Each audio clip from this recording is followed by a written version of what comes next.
Hello guys, and welcome again to another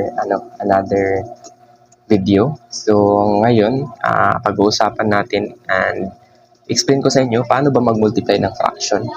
So nung nakaraang video, nag-discuss tayo ng addition and subtraction of fraction with different denominators. So ano gagawin yun? Kung naalala nyo, kunin lang yung LCD, di ba nun?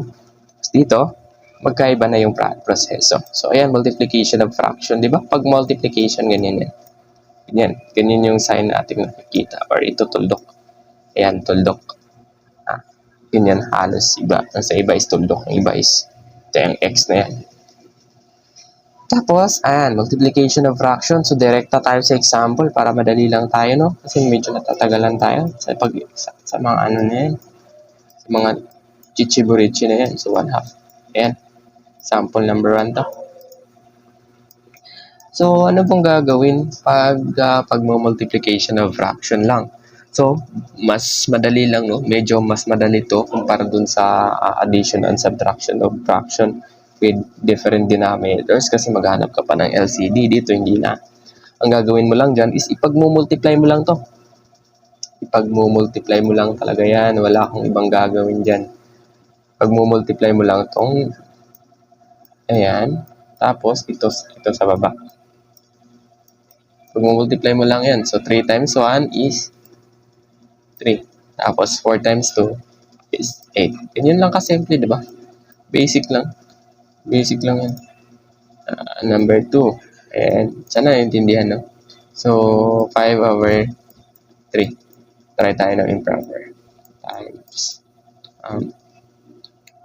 2/5. Ayan.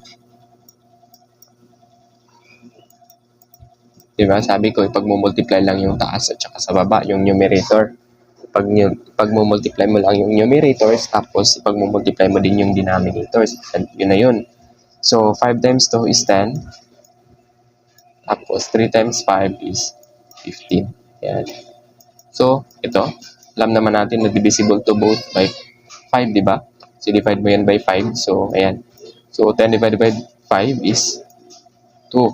Tapos, 15 divided by 5 is 3. Ayan. Yan na yung sagot.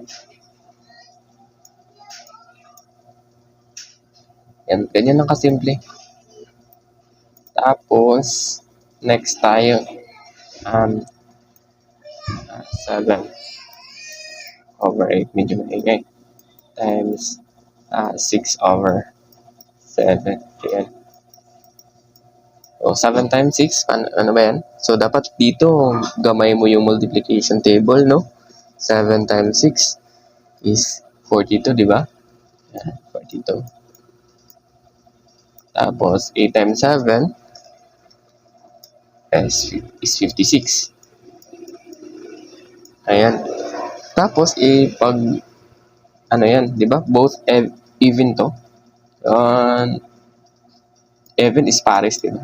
Para maintindihan. So, 42. Ayan, 42. Tapos, 56. Even yan. So, pwede mo i-divide sa 2. I-divide mo yan sa 2. Ayan. Divide mo both sides by 2. And 2. Tapos 2. Tapos, sagot dyan is 42 divided by 2 is 21.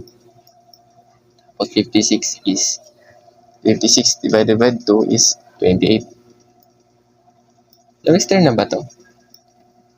Di ba pwede mo yung i-divide by 3? O 3?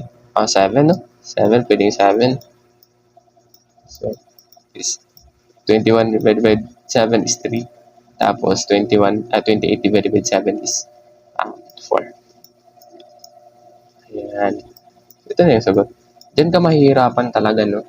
Sa pag lowest term. Kasi, sa mga exam is dapat naka-lowest term na yan.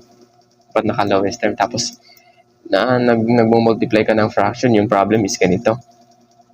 Tapos, ang lumabas sa'yo is ito. Tapos, hindi mo alam na i-lowest term yan. So, ang mga choices is ganito. 3, 4, ganyan. May mga lowest term na yung choices. So, ganyan lang, no? So, I think that's it for this multiplication of fraction. So, madali lang naman ipag-multiply mo lang yung numerator. Tsaka, yung denominator. Yan lang kasi.